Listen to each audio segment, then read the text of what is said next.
Okay, so the map of Antarctic geology has a couple of components. There's the exposed rock and there's the concealed rock. We, in this class, in week 3 and 4, are going to be doing some work on the concealed rock. The map that's shown here, I'm displaying for 2 reasons. There, in addition to the 3 major sectors of West Antarctica, we could divide East Antarctica into sectors that fall together. So the Transantarctic Mountains is one domain. That we believe on the basis of the geophysics that there's the Transantarctic Mountains is essentially a basin province where there's been a good development of a sedimentary record, and that basin is inverted. The strata, as with Grand Canyon, the strata forming and underlying the mountains are up. Some of their basement is up with respect to the shield of East Antarctica and obviously to the West Antarctic rift system that has low elevations. Then the other pieces of East Antarctica, the dominant rock that we know is there is Precambrian. Some special pieces are really old. They're Archean and Paleoproterozoic, and those are labeled APP on this map. Now, notice that a couple of the APP regions are right in the location we highlighted before. The Amory ice shelf on the right side of this map, there's 2 APP notations. So there's really old rock, and there's this reentrant, an embayment into Antarctica, the Lambert Graben. That is a failed rift arm. Usually rifts form in a triple junction. The other 2 arms of that rift are in India.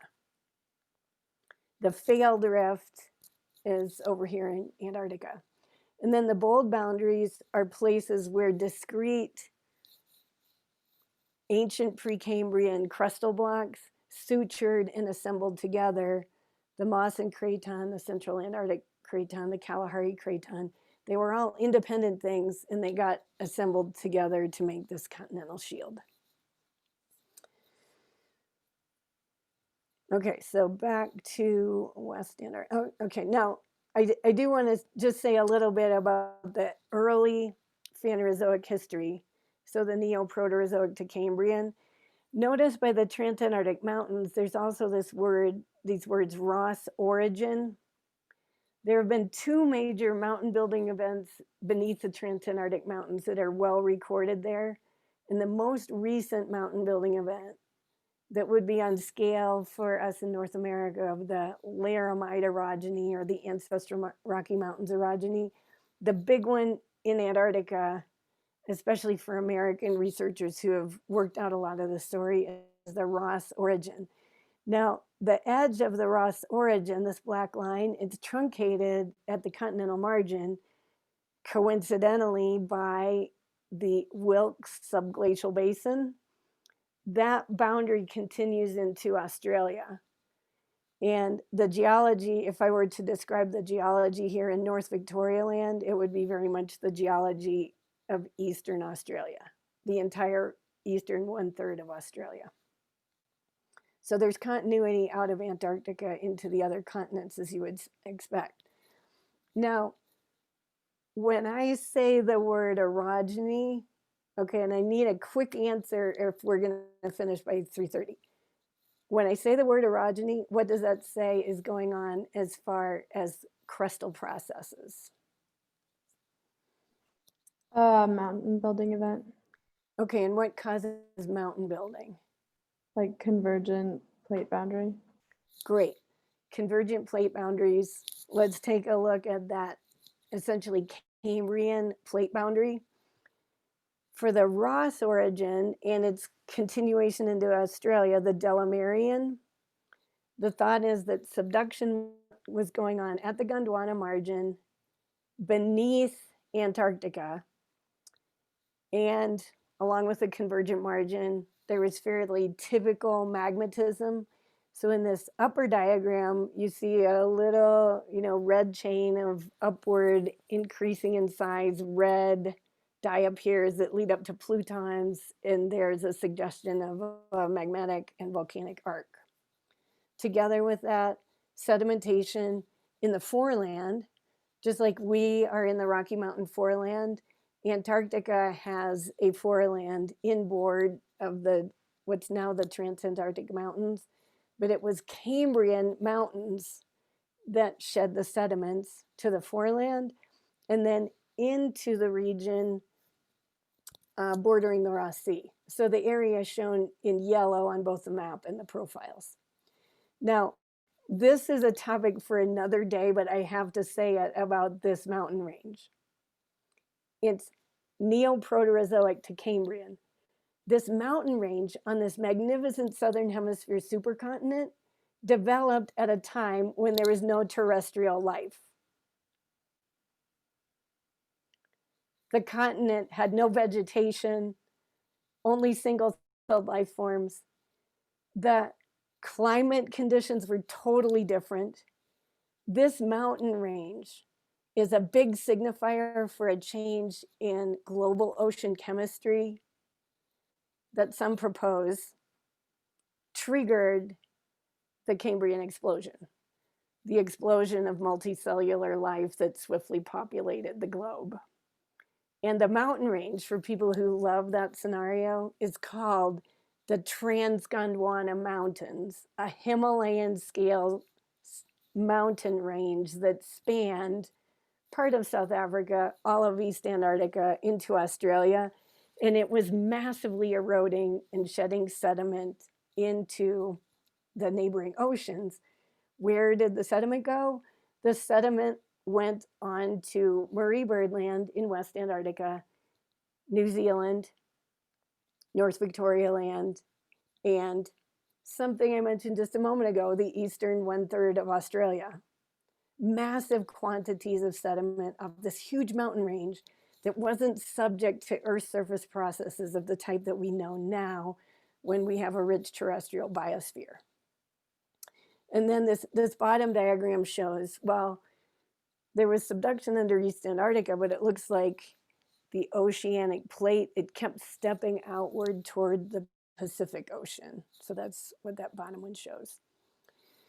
Now, something else that we have in the record is that as there was slab rollback or slab retreat, the consequences for the overriding plate was extension. So this is an amazing thing to comprehend, that we can read from the rock record. We think of convergent plate boundaries as being convergent. That is, there's a direction of stress, a transmission of stress across the plates, so that there has to be mountain building, there has to be high topography, there's no basins involved. But in some instances, when the slab's retreating, there can be pull in the overriding plate. And this is the reason I've inserted this diagram that looks like normal fault blocks with a big sedimentary wedge on top of it. This is assuredly what we had, even on the active convergent margin of Gondwana. This accounts for the quantity and volume of sediments. Okay, so I referred to a rich geological record. Well, here it is. Now, this is a close-up of the geological map of West Antarctica. Whole lot of ice, little bit of geology, but you are going to be interested to know this geology. So I asked you to look at the couple of links that I put in the chat. Look at the Antarctic geomap first, and then we'll just go there together. We won't take a great deal of time to look at it together, but I just want to introduce you to a couple of things. Screen share again. Okay, so the opening page, is this a page you saw when you got to the link? If you go up to the, click on the map, you'll get an interactive map of Antarctica that's a huge GIS. It takes a little while for the GIS to load. Right now, we're seeing faults and geological units. They are now the geological units opened up. Now, something that we're building, but there is data here, in addition to the rocks, we put in seasonal water and ice as a means to make this a potential resource for people who are ice sheet modeling and to grow these data sets. So this is not a done deal. It's a map that will grow and increase in information with time. And because it's a GIS, you can zoom into about 1 to 50,000. It'll keep refreshing. And then you can click on any one of the polygons or hover over it. So you notice now I'm seeing Patuxent formation. You can go into each polygon and find it populated with information about the age of the rock, the source information about the geology of that region. So that's a resource that's on hand if you, over the course of the research this block, realize that you want to use that. Any questions on the geomap? Is it working for everybody? Okay. Now, I do have to give a shout out to a number of dedicated Colorado College geology majors who worked on this geomap. About 8 students. Sam Elkind is one. He was a paraprof recently. And then Matt Tankersley did some work on it. There's a whole lot of Colorado College people power in this section of the map that you're looking at.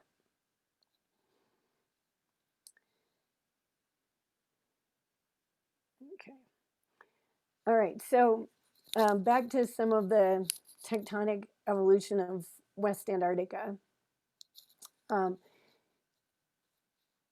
The views of the margin of Gondwana show the continents as being emergent above sea level, and the mobile belt, or the West Antarctic portion, as small blocks that look like islands in these reconstructions, both at 250 million years and at 180 million years.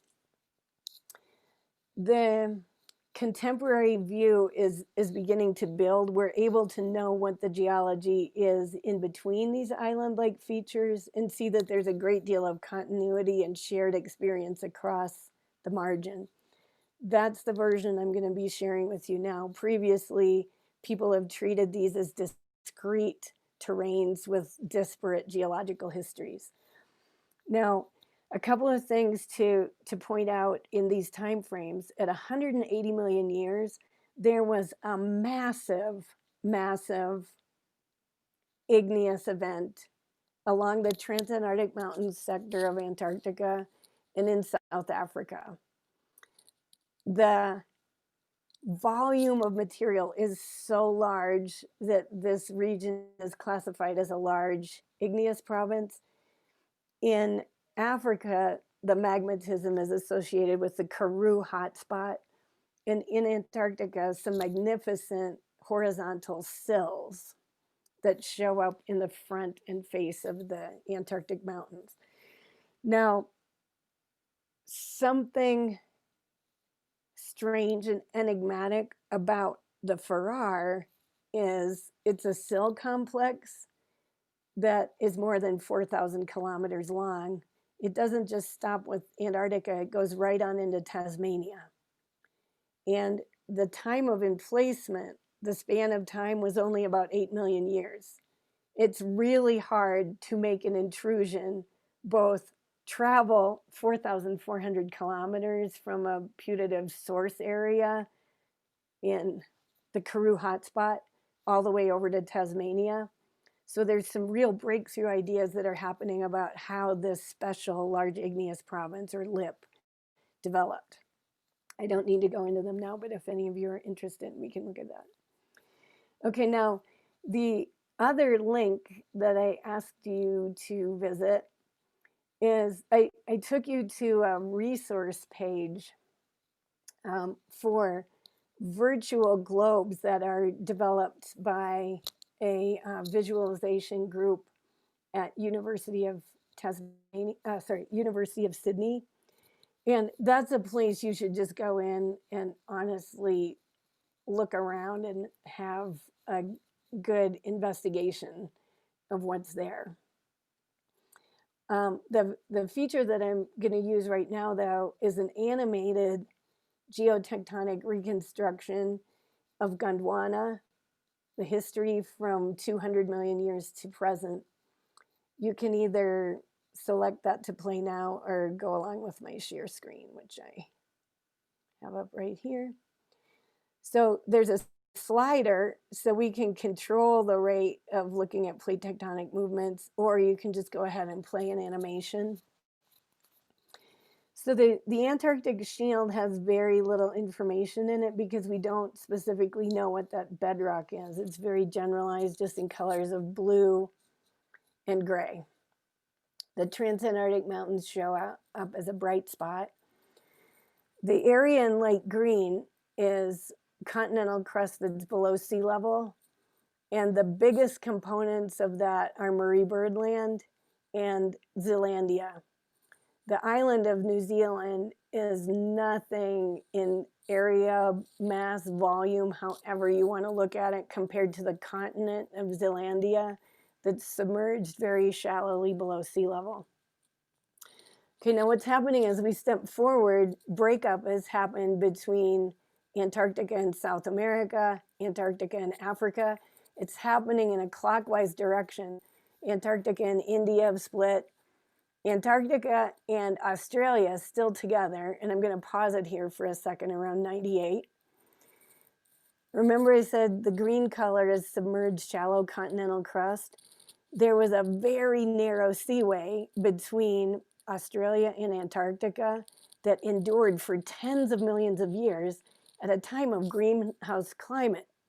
And the marine record from this narrow embayment, narrow strait, is incredible, including during the Cretaceous, the first penguins that were the height of a tall man, like 1.7, 1.8 meters, over 6 feet tall. So a person, if they had lived at the time, could look eye to eye with these warm water swimming penguins, the ancestral penguins that gave rise to all the abundant penguin populations of Antarctica, New Zealand, Australia, and South America. Okay, now what's been going on along the margin of Gondwana for all this time, from 200 million years to 98, is just about stopping now. It's not shown on this reconstruction, but there would have been a subduction zone along this entire thing the whole time. At about 98, that all goes south. What's not shown on this map is that, what's going on the oceanic plates. At this time, an oceanic spreading center and a marine large igneous province were encroaching on the margin of New Zealand and West Antarctica. The ridge and the lip plateau together entered the convergent margin, and they shut the whole thing off. It just shut off like a zipper. West Antarctica rapidly extended between 110 and 95 million years. That's not rendered well here, but that was going on in the Ross embayment and across Zealandia. Very swiftly after that, by 80 million years, new seafloor spreading, Zealandia starts to rift off. So we'll just let the rest of this go. So the subduction zone's shutting down. Look how West Antarctica and New Zealand are getting wider, farther from the Transantarctic Mountains. The huge West Antarctic Rift Province is opening at that time. The major extension and major crustal thinning was accomplished. Zealandia is all contorted and twisted. It's not in the right configuration yet. The red thing on the side of it is the Hikurangi oceanic plateau. That in Zealandia as a whole is moving away from Antarctica, and now the Southern Ocean with the spreading center, orange in the middle, yellow on the sides, is evident. Okay, so just as you watch this progress to the current day configuration, remember what we're talking about here. What does all of this have to do with the Antarctic ice sheet, the changes in climate, and I'll stop it right there just briefly. That's 34 million years. This is a time period that's highlighted in the chapter by Sandra Pashier, and we've talked about with the Pollard and DeCanto models. This is the setup when the Antarctic ice sheet starts to kick in. So it's worth thinking about that time frame or going back to it as you contemplate, you know, what went on. How does this factor into our thinking about the development of the East Antarctic ice sheet, perhaps initially, and then how the West Antarctica could become glaciated.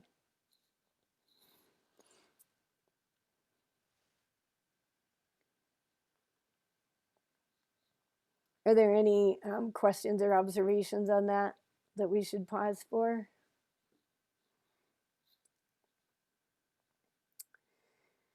Okay, so what we accomplished with that 200 million year to present animation is a look at how the Antarctic continent, that's always been in the southern hemisphere in the Phanerozoic and relatively near to the South Pole. Now the South Pole is situated on the continent of Antarctica. We looked at that, how that developed, and we're kind of emphasizing these last events. Gondwana breakup was going on, and then a massive, huge extensional event crossed all of West Antarctica and Zealandia. We arrived at the configuration that we have today.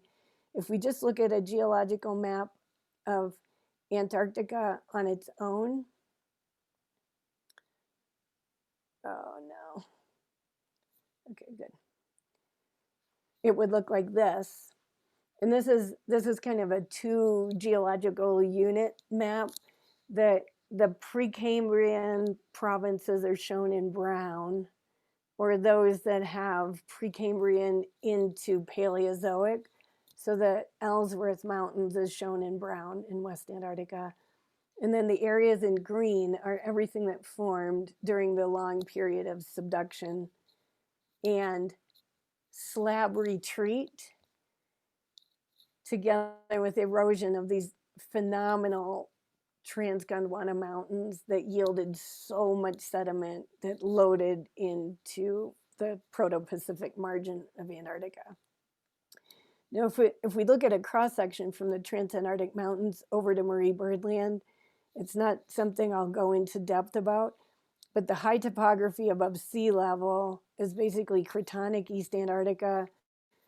If you get yourself in certain positions next to the Transantarctic Mountains, you'd look up and just see a Grand Canyon sequence of the Beacon supergroup flat-lying horizontal sediments. Whereas in West Antarctica, the terrain is much lower elevation, closer to sea level, and what's exposed at the surface is entirely metamorphic rocks. They're low grade if they're in green, and high grade metamorphic rocks are granite in colors of purple and pink. So very, very different exposures of geology at the surface. So moving further into West Antarctica, I highlighted Marie Byrd Land in the rift system a bit in that last slide. The Antarctic Peninsula and Thurston Island, those basically are vestiges of the convergent margin arc. So they have plutonic rocks mainly in Thurston Island, plutonic and volcanic rocks in the Antarctic Peninsula that represent the magmatic arcs related to subduction. In the Weddell Sea region and Ellsworth Mountains, there's some dramatic topography and relief variations. The Ellsworth Mountains are a block of continental type crust with a really long sedimentary record, 5,000 meters or more of sediment. And that block either originated in South Africa or it rotated out of a location bordering East Antarctica. But the Weddell Sea region is viewed as a back arc region. So again, more rifted crust, subsided below sea level, there's kind of a basin and range topography, but it's all underneath the floating ice shelf. And it gives way to oceanic crust. So something that helps us do exploration of the geology of this region, even with the poor exposures, are the use of seismic investigations to work out variations in crustal thickness. That's what this map is showing. Thick crust of East Antarctica is in the deepest blue. West Antarctica, under Marie Birdland, you can see has crustal thicknesses of 28 to 30 kilometers max, and then a lot of crust that's much thinner, around 22 to 25. So just file that away as you're thinking, what does this have to do with ice sheet, a stable ice sheet on here? Crustal thickness variations are a pretty big deal. Okay, then, so some geophysical evidence. In a coming slide, we might have time to take a look at magnetics data, but the geophysical evidence, if I just classify information that way, we have seismic observations for crustal and lithospheric structure. We have airborne magnetic surveys or marine surveys, and we have gravity data. Those all play into interpretations of the crust.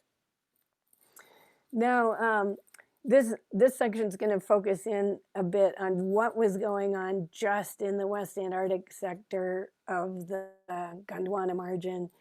And this diagram is turned over. Geographically, we have to keep adjusting our reference frame all the time. Pacific Ocean, Proto-Pacific Ocean down, Gondwana up. And we have the standard symbol for a convergent boundary here, so a subduction zone. But we've worked out from various lines of geological and isotope geochemical evidence that the West Antarctic part from Thurston Island over through New Zealand, that's a part where slab retreat was going on for hundreds of millions of years. So it was a place that kept widening and continental growth was happening there and on into Australia. So that was able to happen because when the slab's retreating, there's extension in the overriding plate. So there's depot centers, sediments can accumulate there. They're subject to all the situation of a subduction zone. They tend to be immature sediments that melt really readily. So those are really rich locations for magmatism and metamorphism. In the Antarctic Peninsula and Patagonia, the slab was advancing, so there was a great deal of contraction across that belt, making it narrow and then really deeply exhumed.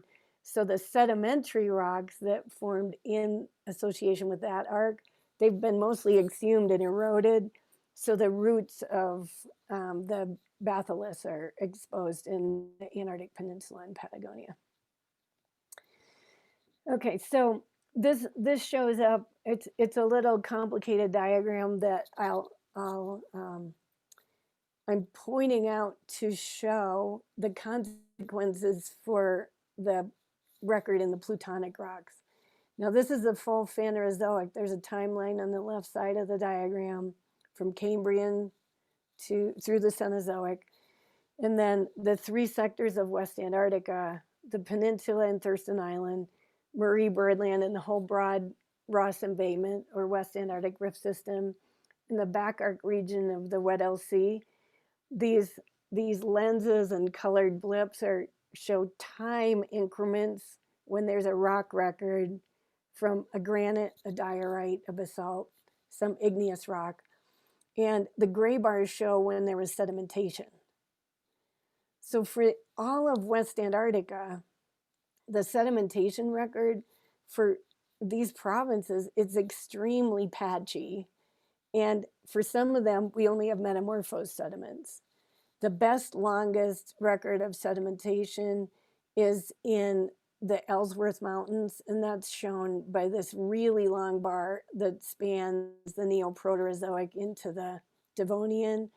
And then it has big, thick sections at the kind of Pennsylvanian, or yeah, Pennsylvanian Permian boundary. So um, the longstanding magmatism, there's an extraordinary record from the Antarctic Peninsula to be able to go from the Cambrian through the Cenozoic and virtually at all times having some intrusion or eruption happening, except for the Devonian into the Mississippian. That's pretty extraordinary.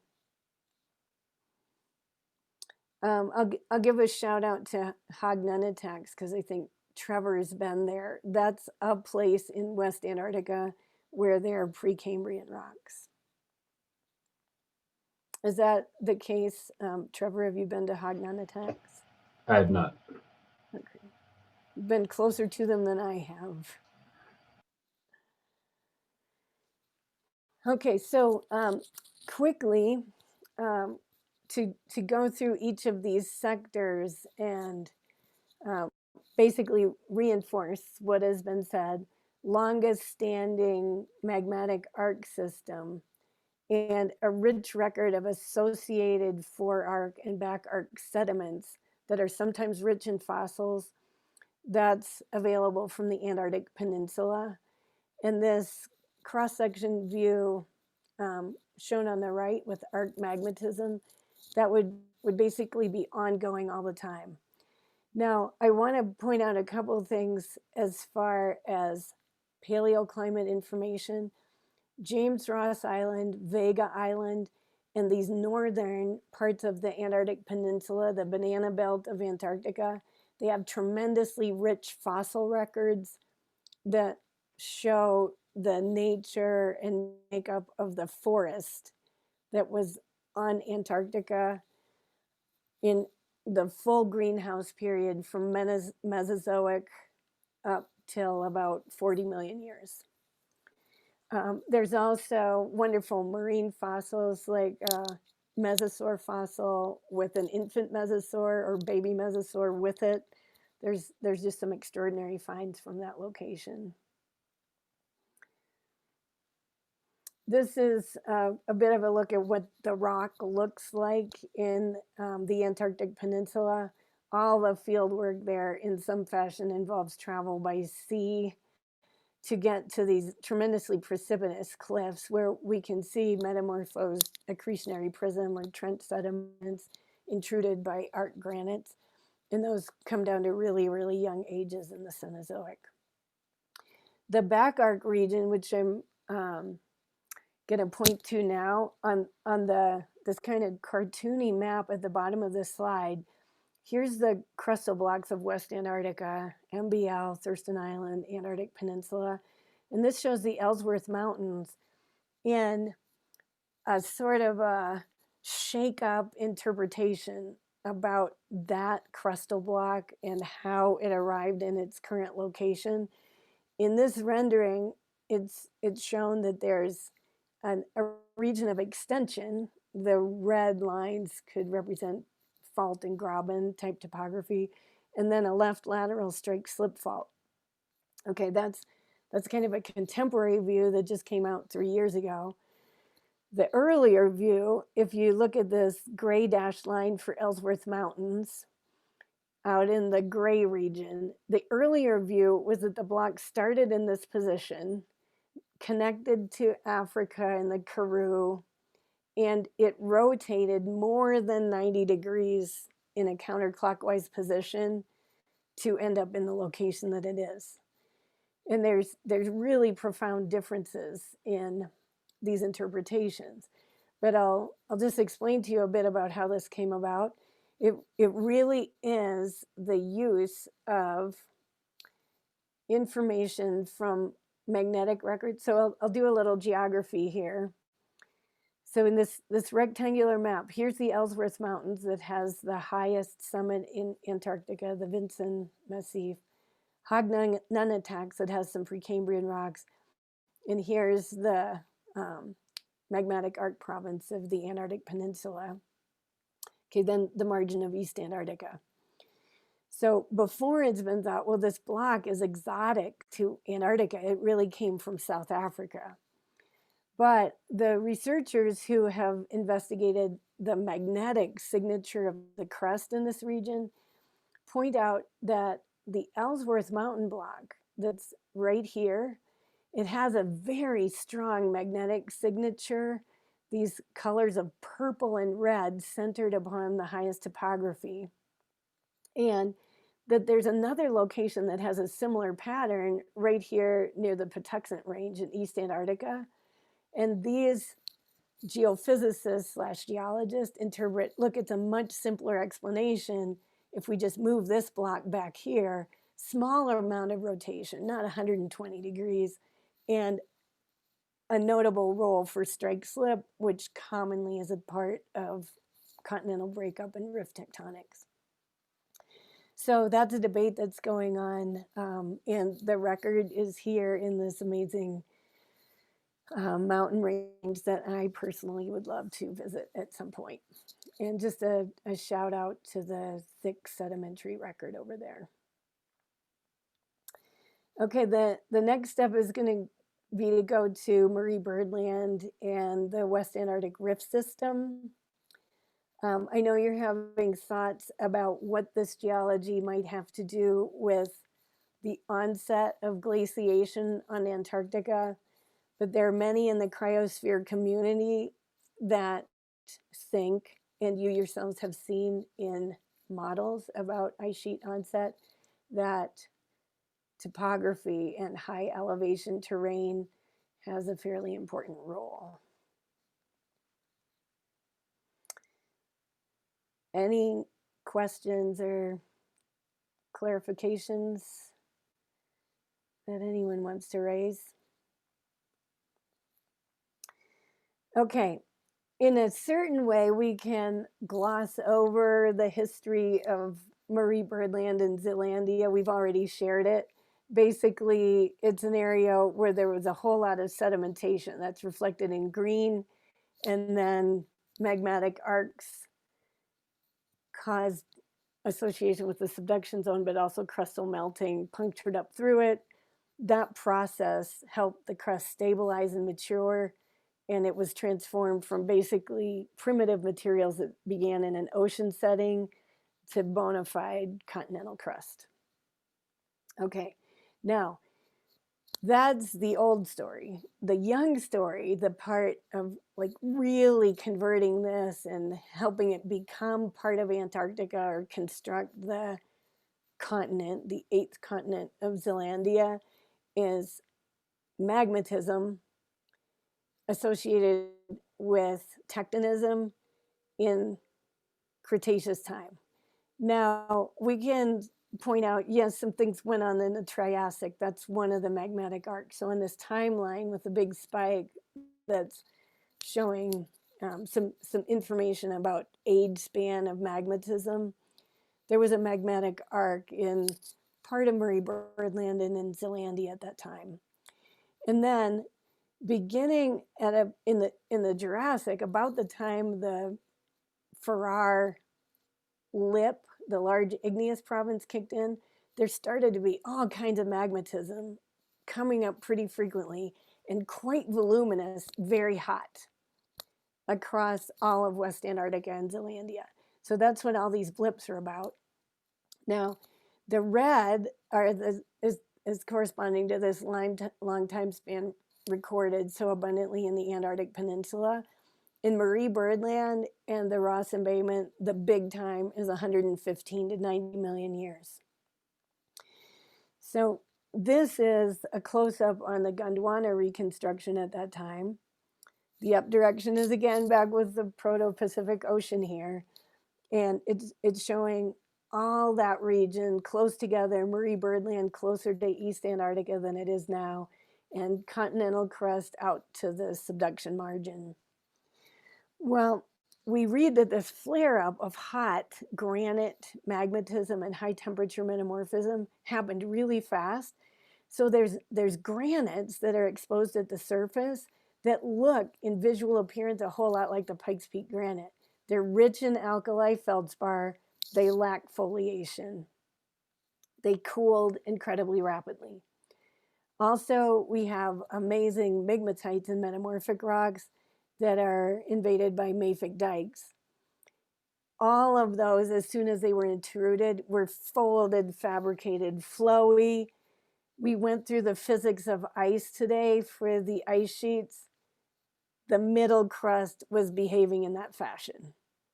The vertical stress was the most important, and it was spreading in every direction. Sometimes a perturbation in the strain field would develop and a detachment system form. And there's one phenomenal exposure in a range called the Fosdick Mountains where one of these detachment systems formed. It has not only normal faults, but it has a wrench component. So the crust was sliding obliquely. We pointed out the importance of shear, talking about ice. A shear localization influenced the strain development here. And there's an aneurysm, if you like, in a word borrowed from the Himalayas, of metamorphic rock at the surface that was at temperatures during metamorphism and melting of over 800 degrees, and it cooled to below 100 degrees in about 12 million years. That's like the scale of what goes on in the high Himalayas today. Big skip in time. These events happened around 100 million years. The things that happened tectonically rapidly ensued: opening of the entire Ross Embayment, thinning of all the crust of West Antarctica, and the departure of Zealandia so that the West Antarctic ice sheet could be marine in origin, in nature. I'm going to jump forward in time to the volcanism. The volcanism in Marie Birdland that's exposed at the surface spans about 11 million years to the present for the majority of volcanoes. So it's worth thinking about, okay, the volcanism is in this time span, the ice sheet originated when, the ice sheet fluctuations happened at these other times. The oldest volcanic rocks are as much as 28 million years. That's one locality. And the magnetic and gravity maps show to us the volcanic fields below the ice in the subglacial environment are vastly more extensive than what we see at the surface. This is one example of a Pleistocene volcano that its full formation went on during the time that this part of Antarctica was glaciated. Okay, so I'm going to shift now. We've been looking at, our geological view of the character of the changing continent with geographic, tectonic, and process relationships going on, coming up to this youngest one that has to do with rock. And we're working hard to put that evolution into what we see of the bed physiography of Antarctica. Now, we've looked at subglacial topography in a number of ways, and the contemporary view that we have of it is from a digital data set that's called Antarctic Bed Machine. We do have, in addition, some views of the physiography that can help us track back in time. Now, we're concerned with the ice sheet, so the physiography or the paleotopography that's of most interest to us is from the Oligocene to the present. And just keep this map in mind, and then take a look at this one. This one's from about 34 million years, and the best possible estimate of what East Antarctica and West Antarctica physiography looked at the time of development of the East Antarctic ice sheet. So, based on your limited acquaintance with the physiography of Antarctica and West Antarctica, with the ice sheet removed, what do you see to be some major differences between here, which is today, and there?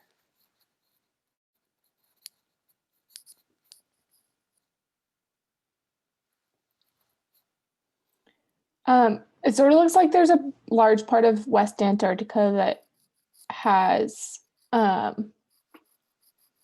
like is now very, very low, very far below sea level, and did not used to be.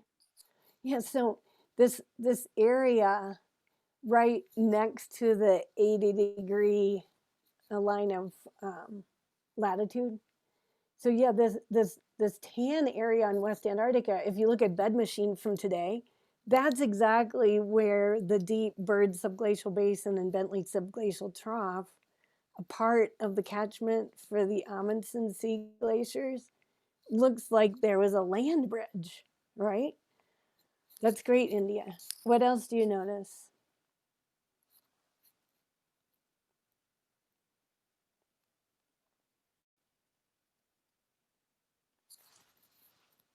I'll toggle a little bit. I know they're two different perspectives, but anything going on for the Ross embayment between today and the past? It seems like there's more relief between the mountain range and the Ross embayment and the present. Like there's more contrast in the present than there used to be. Yeah. So this area in blue is all below sea level. And in the Eocene, there was a basin and range province. So Transantarctic Mountains, yes, but then you see there's a narrow low area in blue below sea level, a narrow range next to the Tam, and then there's a kind of a lineament that has above sea level regions midway in the midline of the Ross embayment. Okay, now that feature is called the central high, and it's been imaged seismically so that we know this thing exists. This is a look at the seismic image from the Ross Sea of the central high. So don't worry about the text up here, but this shows the subsided range. It subsided below sea level sometime in the Oligocene, and sedimentation began. So there's sediments draping across the entire thing. Now, here's some food for thought. See this thing that this arrow is pointing to? And it looks like it's pointing to a seismic stratigraphic unit. This is interpreted as an alpine glacial valley, a U-shaped valley from a past glacier that was on the central high. So a little, it really deserves a cameo there. And this is sort of a preview of some of the conversations we'll be having about how paleoclimate and paleotopography can play into our thinking about the long span Oligocene to present evolution of the West Antarctic ice sheet. Okay, so here's the last slide. We're looking for cryosphere, geosphere, and ocean connections. And that's all she wrote.